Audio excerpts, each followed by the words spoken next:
Good morning, teachers. We are Jennifer and Francisca.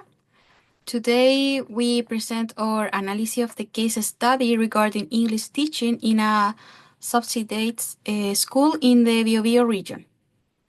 To understand the complexity of the case, we must first analyze the educational context. The school is located in a highly vulnerable area. The main institutional goal is for students to finish fourth grade so they can find a job or pursue technical study. This context is crucial. According to Law 20,903, teaching must be inclusive and contextualized to the student's reality. However, as we will see, the English teacher fails to connect with this specific context. Now, let's look at the student's profile. Who are they? Each course has 43 students. They come from families with low educational levels and many rely on state benefits to survive. The text highlighting a key characteristic. Most of them want to work or follow technical studies. Very few want to continue to university. However, the teacher labels them negatively. He claims they have serious behavioral issues and are not motivated. We interpret this not as a lack of ability, but as a lack of engagement.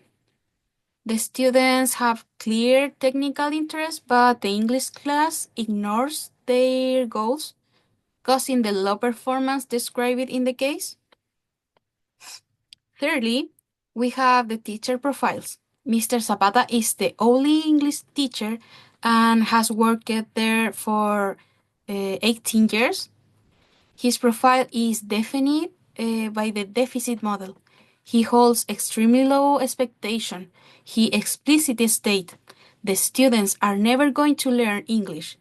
They don't even know what's going on in their country. This belief system is dangerous because it negatively impacts human development. Education must be a tool for quality of life and social participation. However, Mr. Zapata denies them the opportunity to learn English simply because of their social backgrounds. By doing this, he excludes them from the global world.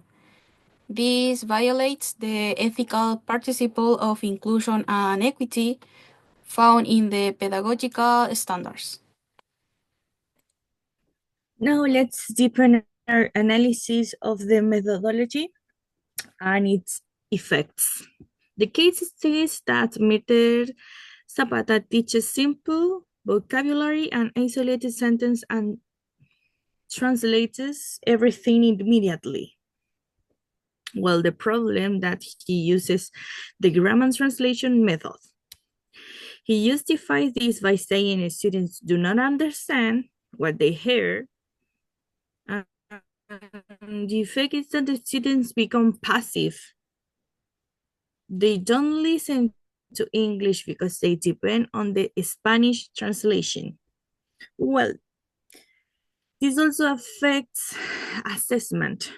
Recently, Mr. Zapata included listening and paragraph writing in the test.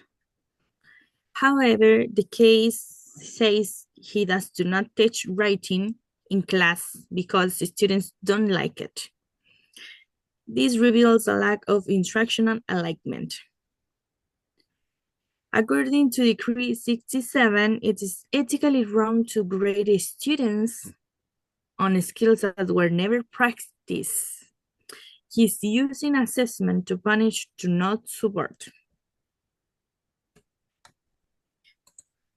Finally, we present our theoretical recommendation.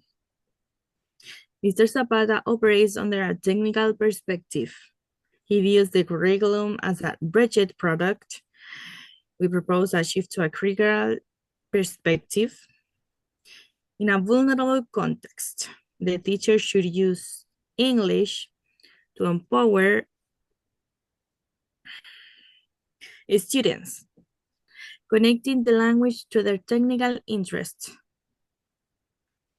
Mr. Zapata isolated students from the language. However, Rogoff proposed the concept of guided participation. She argues that learning happens when people participate in shared cultural activities. Mr. Zapata assumes students can't learn because of their culture.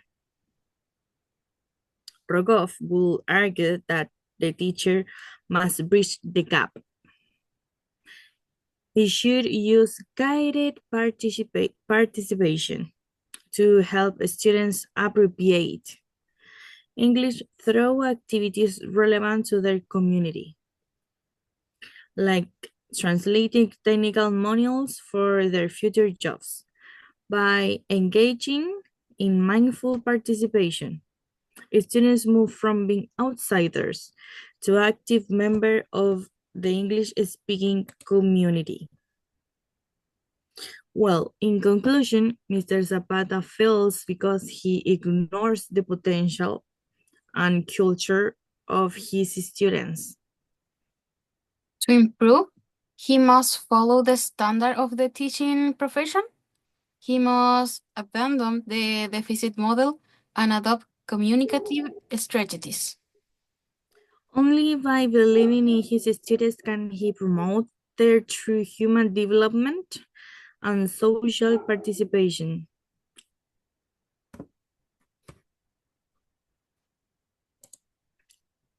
Thank you very much.